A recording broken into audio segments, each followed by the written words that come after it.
Explain why 7 multiply 11 into 13 plus 13 and 7 into 6 into 5 into 4 into 3 into 2 into 1 plus 5 are composite numbers. किसी क्यों इसे हम composite number कहेंगे? तो पहले कंपोजिट नंबर का डेफिनेशन को समझना बहुत जरूरी है. तो कंपोजिट नंबर क्या बताया था मैंने आपको कि 1 को छोड़ करके वो सारे नंबर जो प्राइम नंबर नहीं होते यार कंपोजिट नंबर. भाज्य संख्या जो होगा ना वही तो कंपोजिट होगा ना. ठीक है, प्राइम तो अभाज्य हो गया, तो उनको हम क्या कहेंगे? कंपोजिट नंबर बोलेंगे. अब बात करते हैं कंपोजिट नंबर का एक दूसरा डेफिनेशन में कि जिसके दो और दो से ज़्यादा प्राइम फैक्टर्स हों. दैट मीन्स कि every composite number can be expressed as a product of prime. आपने देखा होगा फंडामेंटल थ्योरम ऑफ अर्थमेटिक में, apart from the order in which the prime factors occur. Right, चलिए तो अब हम एक काम करते हैं, यहाँ पर बीच में एक प्लस जो साइन है ना वो हमारे लिए ट्रबल क्रिएट कर रहा है. ठीक, अदरवाइज 7 इंटू 11 इंटू 13 होता या 7 इंटू 11 इंटू 13 का स्क्वायर होता तो कंपोजिट नंबर होता ही होता. या 7 into 6 into 5 into 4 into 3 into 2 into 1 multiply 5 होता तो वह भी कंपोजिट नंबर होता, क्योंकि प्रोडक्ट ऑफ प्राइम में ब्रेक था. यहाँ पे प्रोडक्ट ऑफ प्राइम में ब्रेक नहीं, यहाँ पे पॉजिटिव साइन है. ठीक है, तो अब पहले काम करते हैं, पॉजिटिव साइन को हम हटाते हैं. देखिए 7 मल्टीप्लाई 11 मल्टीप्लाई 13 एंड प्लस 13 में हम क्या करें? 13 कॉमन ले लें तो यह आएगा 7 मल्टीप्लाई 11.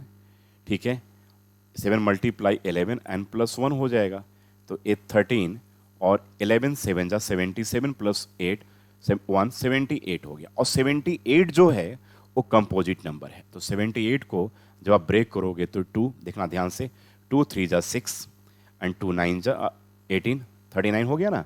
अब 3 से ये 13. दैट मीन्स कि इससे अब जब हम ब्रेक करेंगे तो 13 मल्टीप्लाई ठीक है क्या आ जाएगा? 2 इंटू 3 इंटू 13. तो ये मतलब आ गया कि 13 का स्क्वायर मल्टीप्लाई 2 इंटू 3. तो प्रोडक्ट ऑफ प्राइम में ब्रेक है. ये मतलब कि प्रोडक्ट ऑफ ये क्या हो गया? प्रोडक्ट ऑफ प्राइम्स हो गया. ठीक है, तो ये क्या होगा? That will be a composite number, ये कहा जाएगा. नहीं तो कंपोजिट नंबर हो गया.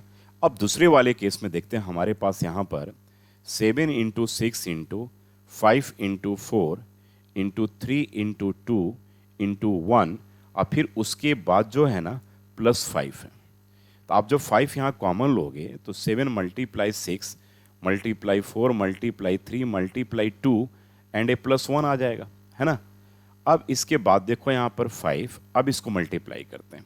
देखिए ये आपके पास 3 2 जा 6 6 2 जा 12 सॉरी 3 2 जा 6 6 4 जा 24 और ये 7 6 जा 42. तो ये 42 मल्टीप्लाई ये 24 हो गया और यहाँ पे तो प्लस है ही. तो अब 42 का मल्टीप्लिकेशन अब हम काम करते हैं 24 से कर देते हैं. ठीक है, तो ए 4 2 जा 8 आ गया और ये 16 और 4 20. अब 4 2 जा 8 और 1008 आ गया. तो ये आपके पास आएगा 5 मल्टीप्लाई 1008 एंड प्लस 1 आ जाएगा.